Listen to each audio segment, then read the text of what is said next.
Tout cela va au-delà du bien ou du mal. Acolyte, la prochaine série Disney plus Star Wars, se déroule 100 ans avant la trilogie préquelle et est donc parfaitement positionnée pour répondre à ces questions persistantes sur l'écart des Jedi entre ces deux moments. Vous êtes sur Thérapie Geek, bonsoir.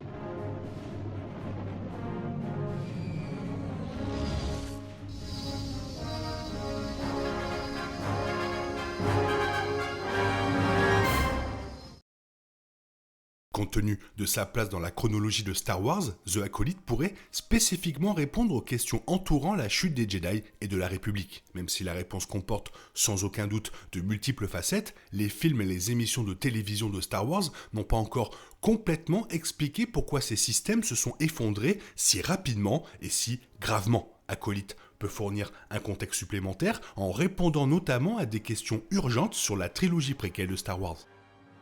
Bien que les Jedi ne soient pas autorisés à avoir des attachements tels que des relations familiales ou amoureuses, cela aurait très bien pu être une règle bien avant la trilogie préquelle. The Acolyte pourrait néanmoins montrer pourquoi l'ordre Jedi des préquels était si particulièrement inquiet à ce sujet. Cette règle était importante dans les films, à commencer par la menace fantôme, lorsque le Conseil Jedi était extrêmement préoccupé par les sentiments persistants d'Anakin à l'égard de sa mère. Cela avait en partie du sens, car ce sont les attachements d'Anakin qui l'ont conduit vers le côté obscur.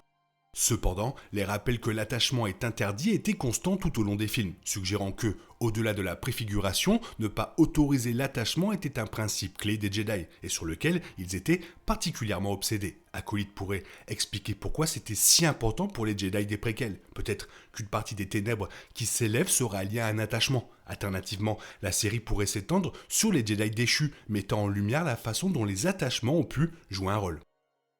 Les Jedi étaient censés être des soldats de la paix, mais l'ordre était cloisonné. En fait, les Jedi des préquels semblent presque éloignés en termes d'engagement citoyen. Cela se joue de nombreuses manières dans la trilogie préquelle et dans la série The Clone Wars. Dans les préquels, ce détachement à l'égard des citoyens peut être vu dans les interactions de Qui-Gon sur Tatooine, qui semblent tenir les autres à distance et semblent même parfois gênantes. Pourquoi ? Par exemple, Qui-Gon ne sait-il pas que certaines espèces peuvent résister aux astuces mentales de la Force, bien qu'il soit un Jedi plus âgé et surtout plus sage ? L'émission Clone Wars dépeint la même chose. D'une part, les Jedi ont refusé d'aider la duchesse Satine ou Mandalore lorsqu'elles étaient en danger, car ni l'une ni l'autre ne faisaient partie de la République. Quand Ahsoka Tano quitta l'ordre, elle renforça les deux exemples, semblant ignorer les expériences des citoyens et découvrant que même s'ils se trouvaient sur la même planète que le Temple Jedi, les niveaux inférieurs de Coruscant restaient sans aide. Acolyte pourrait résoudre ce problème en montrant une raison pour laquelle les Jedi se retirent, peut-être liée à la menace imminente. L'attaque des clones et la revanche des Sith ont montré aux Jedi, croyant à tort que les Sith avaient été éradiqués et ne constituaient plus une menace. Cela a en partie renforcé l'affirmation de Luke Skywalker concernant l'orgueil des Jedi ayant conduit à leur chute. Bien que les Jedi ne puissent pas nécessairement être blâmés pour l'ascension secrète au pouvoir de Palpatine parce qu'il avait caché sa présence dans la Force, leur conviction que les Sith étaient tout simplement partis est un peu choquante. Cela les a également amenés à accorder moins d'attention à l'acquisition de plus en plus de pouvoir par Palpatine au fil du temps. Acolyte a déjà été critiqué pour sa prétendue refonte de la menace fantôme, la bande-annonce provoquant la discorde après avoir montré un sabre laser rouge volant dans les airs. Cependant, même si un Sith devrait être dans The Acolyte, il ne reviendra pas dans la menace fantôme. Star Wars a déjà montré que les Jedi avaient tort à ce sujet. Maintenant, The Acolyte peut montrer pourquoi ils croyaient cela si résolument et comment. S'il s'agissait d'un Sith, les Jedi précédents l'ignoraient. Bien que la guerre des clones naissante soit clairement née d'un schisme quelque peu récent, les fractures ont sûrement commencé depuis bien longtemps. L'ère de la Haute République était considérée comme l'âge d'or de la République, ce qui suggère que, pendant un certain temps, la galaxie était en paix. Compte tenu de la différence radicale entre les deux époques, Acolyte marquera probablement le début de la fin de l'unité de la République. Le slogan de la série, dans un âge de lumière, les ténèbres se lèvent, suggère également que des changements plus sombres sont à venir, qui pourraient être liés à la chute inévitable de la République. Il est également clair que le plan de Palpatine était en marche depuis un certain temps dans les préquels. Bien que Palpatine ne soit pas encore né, les problèmes de la République pourraient jeter les bases permettant à Palpatine d'exploiter ses défauts. L'un des plus gros problèmes au sein de l'ordre Jedi de la trilogie préquelle était leur engagement dans la politique. Les Jedi étaient censés servir la galaxie et maintenir la paix. Ce n'étaient pas des politiciens. Cependant, les préquels les voient devenir de plus en plus ancrés dans les tensions politiques de la guerre des clones, allant jusqu'à permettre à Palpatine de pousser Anakin dans le Conseil contre la volonté des maîtres Jedi. La bande-annonce semble suggérer que les Jedi n'ont pas encore atteint ce point, bien que, bref, la bande-annonce montre les Jedi reflétant véritablement la voie Jedi, avec des jeunes plongés dans la méditation sous la direction du maître Jedi Sol. Dans un sens, c'est que les Jedi étaient censés être dans les préquels, ou c'est du moins une version plus idéale des Jedi. Acolyte pourrait continuer en montrant comment cela a été lentement corrompu et intégré dans la politique de la galaxie. La prophétie de l'élu est une chose un peu inconstante. Lorsqu'elle a été introduite dans la menace fantôme, Anakin a été identifié comme l'élu qui était censé apporter l'équilibre à la force. Cependant, la définition de l'équilibre est restée vaguement définie tout au long des préquels, et la question de savoir si Anakin était finalement l'élu reste débattue encore aujourd'hui. Qu'il était ou non, les Jedi de la trilogie précédente se méfiaient clairement de la prophétie et de l'élu potentiel lui-même. Cela est probablement lié en partie aux inquiétudes de Maître Yoda concernant les visions de la Force Jedi et à la manière dont une connaissance de l'avenir peut conduire à la peur et à un besoin de contrôle. Précisément ce qui arrive à Anakin dans la Revanche des Sith. Cependant, il serait intéressant de voir des références à l'élu dans Acolyte, fournissant peut-être un contexte expliquant pourquoi cette prophétie en particulier semblait si alarmante pour l'ordre Jedi. Étant donné l'affirmation de Yoda selon laquelle la prophétie aurait pu être mal interprétée, cela pourrait même proposer une autre interprétation. Alternativement, peut-être que quelqu'un a également prophétisé un danger imminent.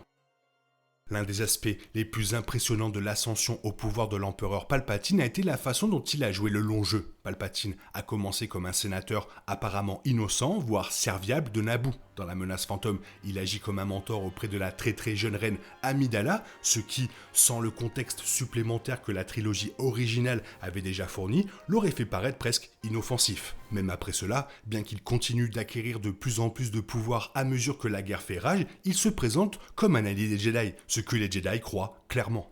Cependant, Palpatine n'aurait pas pu y parvenir sans que plusieurs autres pièces ne se mettent en place. D'une part, il aurait eu besoin que les tensions au sein du Sénat, puis dans la galaxie plus large, s'installent afin de pouvoir les exploiter. Acolyte pourrait faire la lumière sur la façon dont ces opportunités ont commencé pour que Palpatine, un jour, prenne le relais.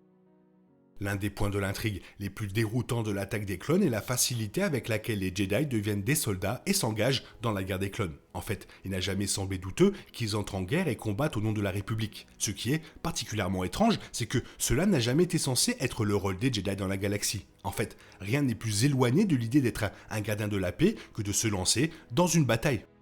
Les mystérieuses ténèbres montantes pourraient expliquer cette volonté de changement soudain de la part des Jedi. Peut-être que le mal auquel les Jedi sont confrontés change leur point de vue sur la meilleure façon d'aider la galaxie ou quelle est leur relation avec la République. Néanmoins, il ressort clairement des commentaires de la série Ahsoka dans les scènes de flashback de Clone Wars qu'elle n'a pas été formée pour devenir soldat. Ce changement peut donc rester un aspect déroutant de Star Wars. Les Jedi des préquels étaient pleins de contradictions, un exemple clé étant leur hésitation sur la bonne façon de gérer le chagrin et le deuil. Bien que Yoda ait une vision plus stoïque et détachée de la mort, disant à Anakin de ne pas pleurer ou de ne pas penser aux morts, des histoires canons telles que Dark Disciple ont affirmé que les Jedi peuvent pleurer. Il est clair que les Jedi au-delà d'Anakin pleurent également, car Obi-Wan n'a accepté de former le jeune Anakin qu'après la mort de Qui-Gon, son maître. Acolyte pourrait clarifier quelle était la règle formelle dans l'ordre Jedi. Elle pourrait même expliquer pourquoi elle est devenue un point de confusion parmi les Jedi. En fait, en fonction de l'issue des ténèbres contrariant les Jedi, la série pourrait offrir un aperçu de la façon dont les Jedi, à l'époque de la Haute République, géraient la mort. Bien que 100 ans, ce soit finalement pas beaucoup de temps dans le grand schéma de l'histoire des Jedi, des événements plus récents pourraient certainement expliquer pourquoi l'ordre Jedi de la trilogie préquelle a abordé les problèmes de la manière dont elle l'a fait. Peut-être lié à leur relation politique croissante, l'ordre Jedi dans la trilogie préquelle n'a identifié que les enfants de la République comme étant sensibles à la force et candidats à devenir Jedi. Qui-Gon l'a fait savoir en parlant à la mère d'Anakin, Shmi Skywalker, de l'identité du père d'Anakin. Qui-Gon lui dit « S'il était né dans la République, nous l'aurions identifié beaucoup plus tôt ». Non seulement on ne sait pas exactement quand cette pratique a commencé, mais cela soulève également des questions sur les raisons pour lesquelles les Jedi ont pris cette décision et surtout qui ils ont pu négliger à cause de cela.